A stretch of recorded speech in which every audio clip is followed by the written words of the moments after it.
Assalamualaikum dan salam sejahtera. Saya Jalal Ali bin Muhammad Abdul Rahim, Ketua Biro NSTP Perak. Bersama saya ada juri video Nur Farizan Rahman untuk segmen Bicara Jom Undi.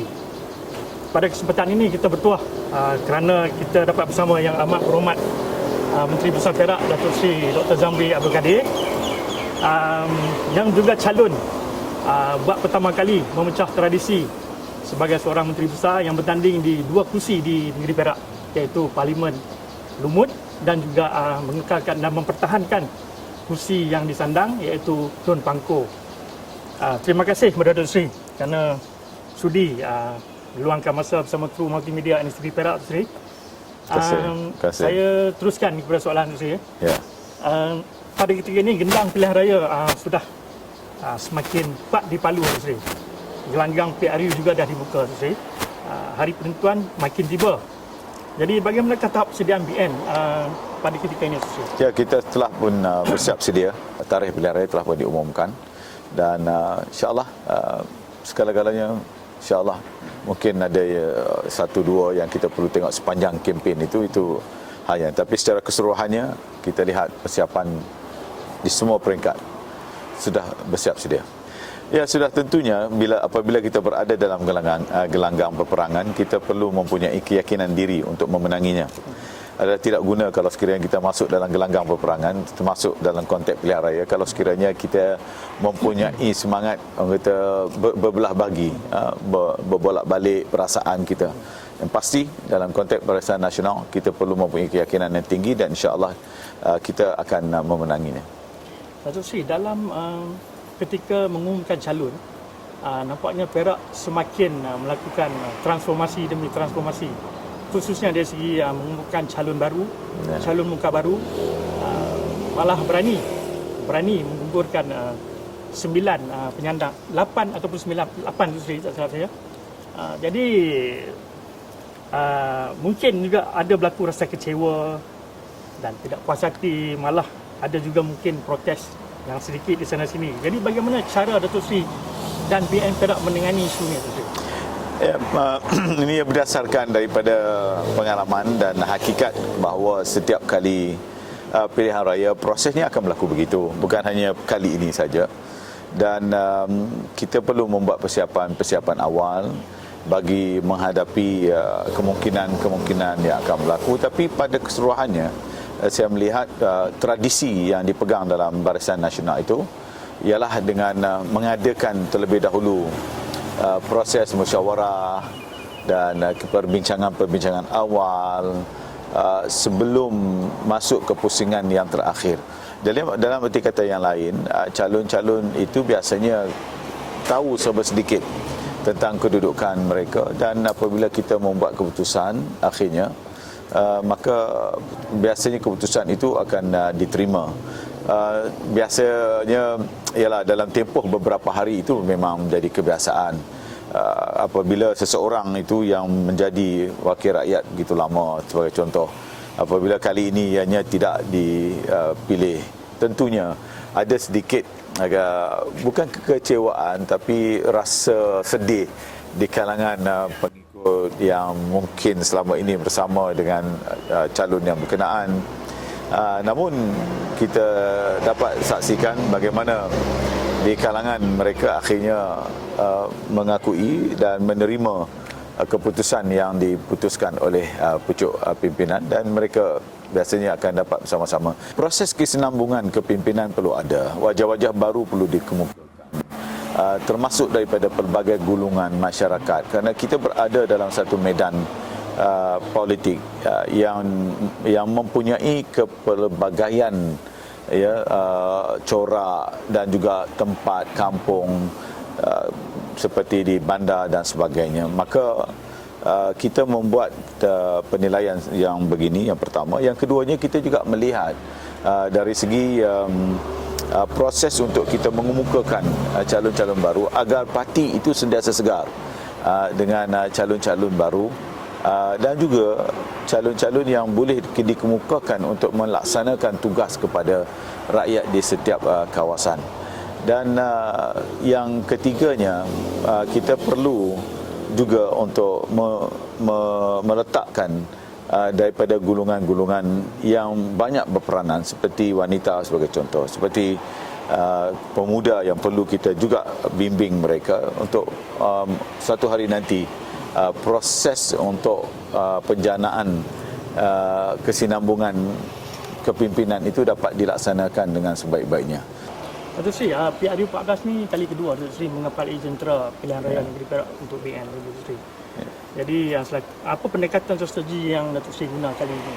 Ada keberbezaan yang PRU 13? Ya, kita tentunya ada sedikit sebanyak pendekatan perubahan kita sebab antara lain ialah kita menunjukkan tentang track record kita dan politik kemesraan kita, iaitu melalui pendekatan politik yang bersama dengan rakyat. Bukan kita tidak menggunakan pendekatan politik maki hamun dan sebagainya. Dan ini adalah antara pendekatan yang kita lakukan kepada rakyat negeri Perak agar politik itu dapat dimurnikan dengan pendekatan cara Barisan Nasional berkempen dan sebagainya. Selain daripada itu juga kita mengemukakan calon-calon kita, dan yang lain-lain itu adalah kita lihat macam mana strategi di setiap kawasan dan setiap DUN tentunya berbeza dengan satu DUN yang lain. Jadi kita menggunakan pendekatan-pendekatan yang berpandukan kepada kawasan-kawasan yang kita berikan tumpuan. Kali ini kita tengok penampilan semula bekas-bekas pemimpin UMNO iaitu Tun Dr. Mahathir Mohamad, Tan Sri Muhyiddin Yassin ke dalam arena persaingan dalam PRU 14 kali ini. Jadi apakah kesannya kepada pengundi? Kesan sebagai mereka bekas pemimpin-pemimpin tentunya ada di sana di sini.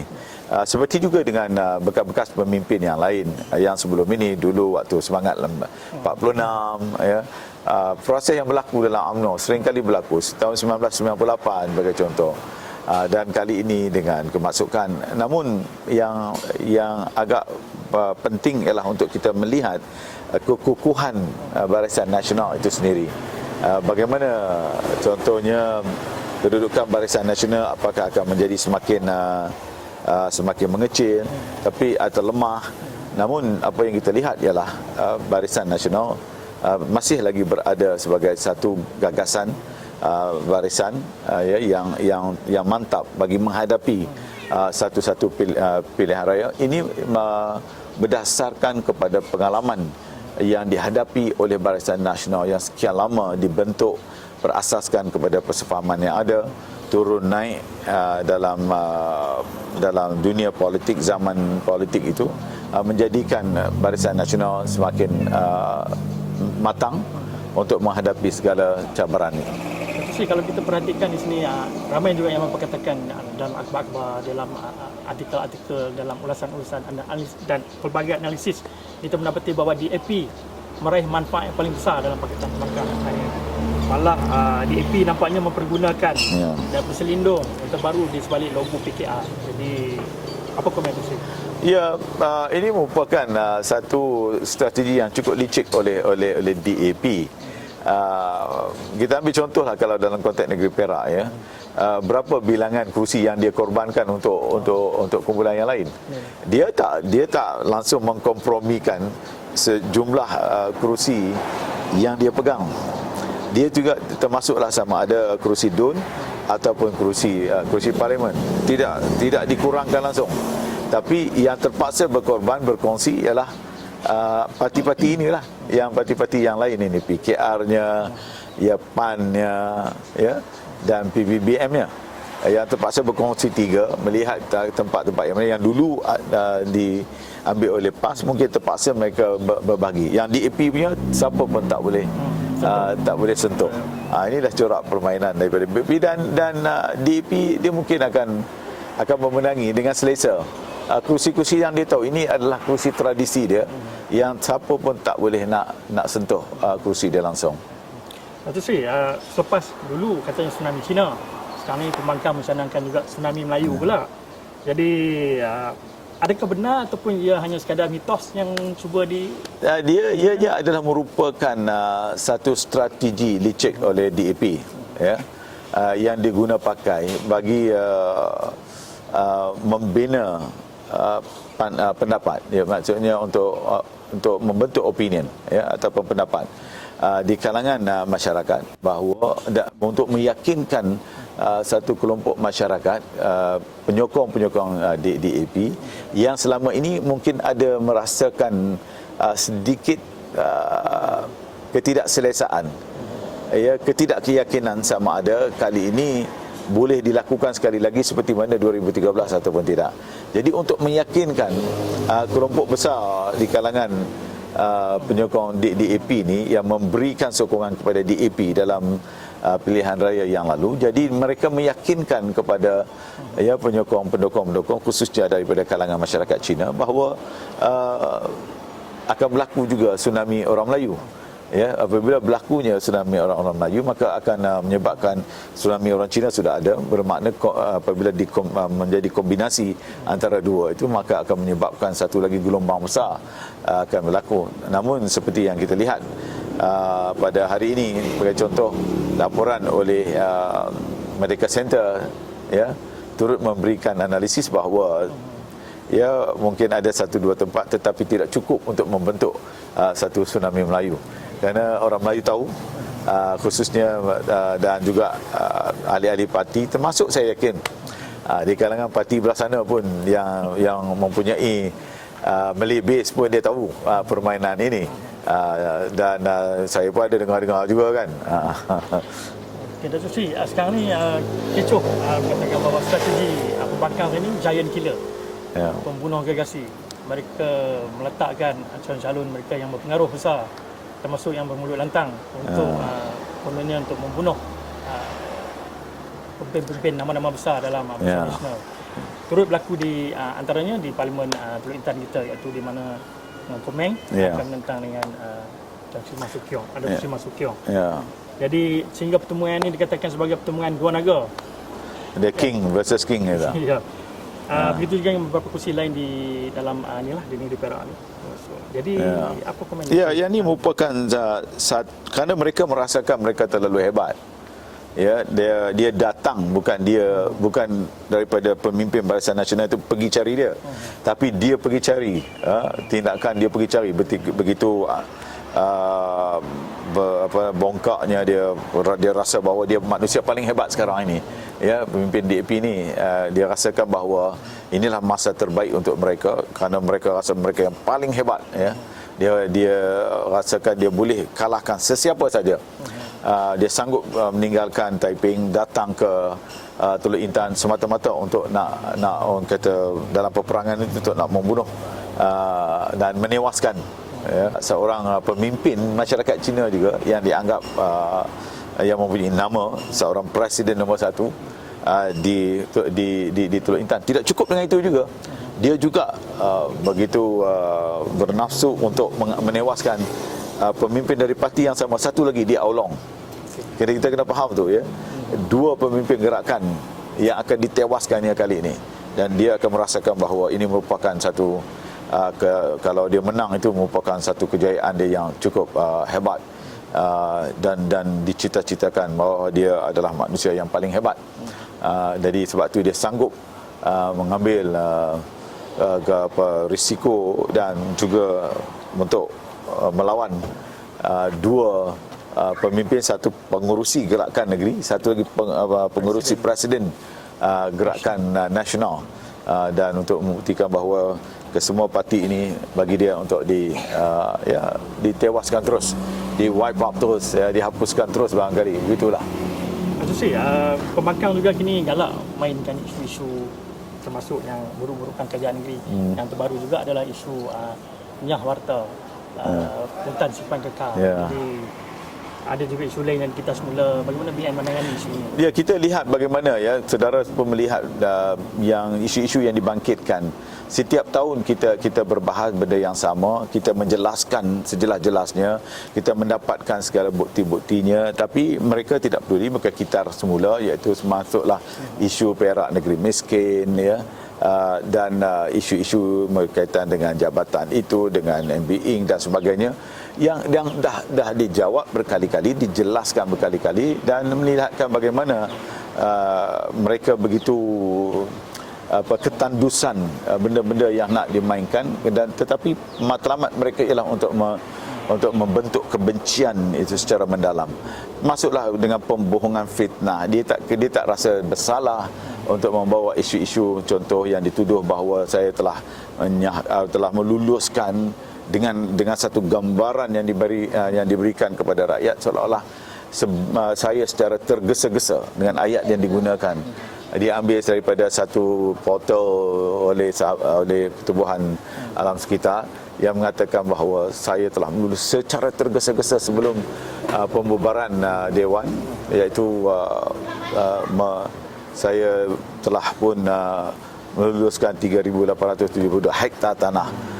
Dan ini merupakan satu pembohongan yang sangat besar yang dibuat oleh bukan hanya pertubuhan yang berkenaan, yang saya tahu yang pertubuhan ini juga begitu rapat dengan kalangan pembangkang ini, dan tetapi ingin mengambilnya tu DAP itu mengambil dengan hasrat yang penuh berkobar-kobar dengan kebencian yang sangat mendalam itu, untuk membelasah kita dengan harapan dengan permainan begitu dia boleh melakukan. Tapi nampak sangat keburukan yang ditunjukkan, jiwanya yang terlalu yang kotor, yang mengambil pendekatan yang begitu, membuat tuduhan, dan dia tahu, dan kalau dilihat itu adalah pewartaan, bukan kelulusan di peringkat exco di waktu itu. Dia pewartaan kes yang melibatkan 1998 dulu, beberapa puluh tahun yang lalu. Kemudian tu proses dimasukkan balik untuk ditinjau balik keputusan yang dibuat, dan akhirnya diwartakan ni tak perlu daripada kita apa semua ni, tapi dia mainkan itu supaya rakyat yang tidak mahir dengan hal-hal yang berkaitan dengan pengurusan, kelulusan, pewartaan ini akan terperdaya dengan apa yang dibuat oleh dia. Sebab itu saya telah mengarahkan, dan Datuk Syahrani telah membuat kenyataan secara detail bagaimana pembohongan yang dilakukan oleh Ngeh ni agak keterlaluan, sampai dia sudah tidak ada lagi dia tidak ada rasa lagi nilai diri dia, yang membentuk pembohongan yang keterlaluan, dengan hasutan-hasutan yang keterlaluan yang melampau. Dia, apa yang paling penting bagi dia ialah dia perlu menyerang kita habis-habisan, supaya rakyat percaya kepada apa yang dia cuba racuni pemikiran rakyat itu. Ustaz, soalan terakhir saya Ustaz, sebagai penutup, apakah harapan dan nasihat Datuk Seri kepada pengundi-pengundi di Perak khususnya, terutama jika kita imbau kembali 11 bulan ketika pemerintahan Pakatan Pembangkang dulu di Perak, mungkin Datuk Seri ada amanat untuk pengundi? Yalah, saya ingin menyampaikan pesanan saya dan kepada semua pengundi-pengundi.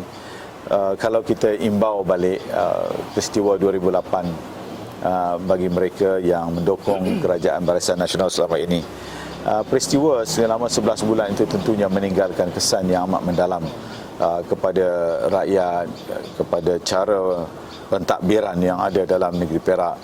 Dan saya yakin bahawa rakyat akan memberikan penilaian yang sebaik-baiknya, dan melihat bagaimana kita telah pun melakukan satu transformasi yang besar sejak tahun 2009 sehinggalah sekarang.